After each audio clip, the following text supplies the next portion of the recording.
Should new mums be paid to breastfeed their children? It comes after a trial scheme saw mothers being given shopping vouchers if they continue to feed their babies themselves through the first months of life. The UK has one of the lowest rates of breastfeeding in the world, so it's offering money the right way to encourage mothers. Or is it just yet more pressure that young mums really don't need? Well, join us to talk about this, Josie Gibson, who believes there's nothing wrong with a little incentive. Afua, Adom, who thinks it might make those who struggle feel worthless, alongside Dr. Hilary to offer a medical opinion to this. Let's start with you, Josie. You have a little boy? I've got a little boy, yeah, and I just think this is just an amazing idea. How long did you breastfeed him for? I breastfed him for 2.5 months and then combination fed, and then it was so much easier that I just put him on the bottle. And looking back now, I wish I'd have gone on for longer. And, you know, people love a goal to hit, don't they? So these incentives, they encourage you to breastfeed for longer, so you get a bigger incentive for how long you breastfeed for. Can I ask you why you thought it was easier? Oh, because I just had him on... And now, looking back, I wasn't educated enough, but looking back now, we wanted it as comfort, and he was on my breast for, like, 5 hours one day, and I thought, I can't get anything done, so it was just easier to put him on the bottle. He's a really hungry baby anyway, but in hindsight, I know now that he needed it as a comforter, but I wish I'd have gone on for longer. I really do. And I had an amazing health visitor, and I probably would have given up earlier if it wasn't for her. But, yeah, It's interesting as well, because the one thing you know when you're nervous as a new parent is if you have a bottle, you know exactly how much they're getting. Exactly. If the baby's on the teat, you can't ever really be sure. Well, yeah, but, and that's why there needs to be not just these incentives, because, don't get me wrong, breastfeeding is so hard. I mean, you're thirsty all the time, you're tired, it drains you, it takes a lot out of you.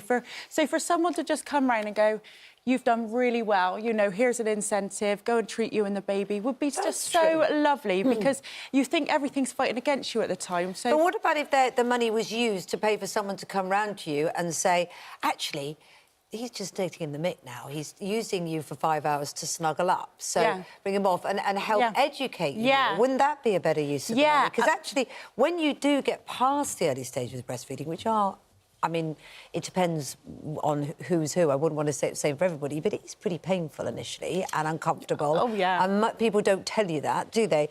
But then once you get past it, it's so much easier than bottles, because you just have to go out, yourself and a nappy. It's free.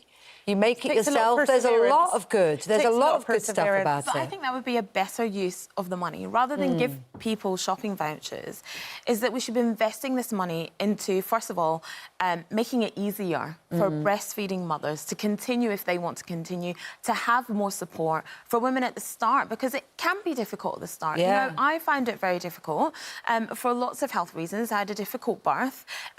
And so I couldn't exclusively breastfeed my daughter. And I was devastated by that. And what I could have done with was more support. What I could have done with was someone being there and saying to me, look, combination feeding is fine. That's OK. And you haven't failed. And I think that by monetising this and by giving some women an incentive and saying, look, pat on the back, you've done really well, we are saying to mothers who can't breastfeed, you failed. Oh, no.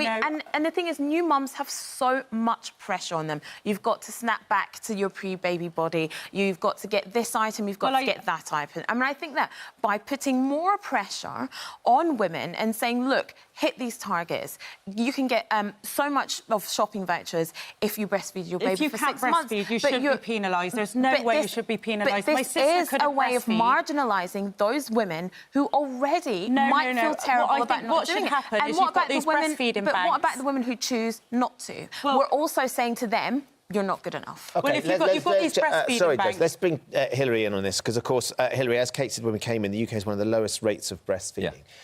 If there was some way to incentivise women that felt like they would stay at it longer, what sort of impact might that have on the NHS? Well, what we're all agreed about is that breastfeeding is really good for the baby, it's really good for mum. There are so many health reasons why breastfeeding should be encouraged. So, you know, risk of infections and admissions to hospital are all reduced by breastfeeding, and that goes right through to adulthood. The longer you breastfeed, the better it is for the baby, the healthier your baby's going to be, and healthier mum's going to be as well, actually. Many, many good benefits to mum. Now, so we're all agreed on that. Yeah. Now, we've got a terrible rate of breastfeeding in this country. 17% are still breastfeeding by 3 months compared to other similar countries. Why is that? Because culturally, we've kind of forgotten how to do it or forgotten how to do it well. It's not always easy, and I completely agree with Afua in that we could have more resources of breastfeeding specialists to encourage women to do it and how to do it and not to have any pain and not to give up so quickly. That's great. In our society, we financially incentivise all kinds of things which are unhealthy. You know, cupcakes, 3 for 1, booze, alcohol, cigarettes. Yeah. We incentivise all that financially. Why not financially incentivise something healthy? Well, you could argue there's a financial incentive anyway, if it encourages women to free. breastfeed and get into the habit of it. And actually, the formula costs a lot of money, so you could argue that's already an incentive. You know, you've got a free supply, and formula is very expensive. Yeah. So that's already an incentive. Why not spend the money on helping? Because I wonder, one of the reasons why this worked as a trial is because the mums were going along and seeing someone every week to be monitored. And I think that contact and that attention they were getting was probably as much of an incentive as a little shopping voucher. I agree. We incentivise people to lose weight. We incentivise people to stop smoking. Why shouldn't we incentivise people to breastfeed? I mean, there's a reason why these health professionals want you to breastfeed because it saves money to the NHS in the long run. But the incentive should be to support women whilst they're breastfeeding in a better way. As in, let's put more breastfeeding areas in cafes, in supermarkets, in places where women, when they're out and about, can breastfeed and feel comfortable. That's where the incentive should come in, rather than shopping vouchers. And plus, this is just going to be open to abuse. And it's also patronising to women on lower incomes. The pilot scheme has shown that actually it does encourage more breastfeeding. What we also need is a pilot scheme running in tandem, showing how extra resources in breastfeeding skills and help and support compares with that. And if it's better, put the money there. Lots of people getting involved. Majority saying it's not a good idea. Georgie is furious. Bribed to make mums breastfeed is abhorrent. I had to cut lots of foods from my diet due to my baby having allergies. It's not easy. My blood is boiling about this. Bribing mums, it just seems disgusting. We shouldn't penalise those mums who can't breastfeed either. There's milk banks, and my sister could not produce enough milk for a premature baby. Now, if she got cut off from the milk banks because there weren't enough milk there. So we need to incentivise those women that have got extra breast milk to give to these milk banks, and then incentivise them mums for using that milk from the milk banks as well. We don't want to penalise anybody for not being able to We just want to encourage more and more. Yeah, it's a very good point. It's really interesting debate. Thank you so much for coming in. Hilary, we are thrilled to bits that you're here, obviously. Yes, I'm here. it felt like a minute yesterday. We weren't sure. Evil Lorraine Kelly threw you off the side of the BT Tower. How was it? It was exhilarating. It was fun. It was a great view from look there. at your face. There's some kind of incentive going on there. I'm not sure what it is. It's 627 feet high, the BT Tower.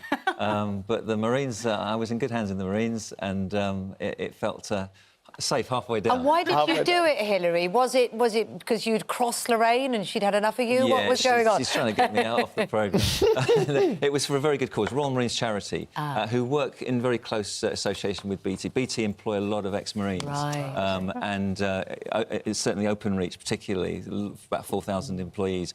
They make really good employees. Yeah. Well, and they support them if they're injured, if they've retired, they support their families, they get them into work.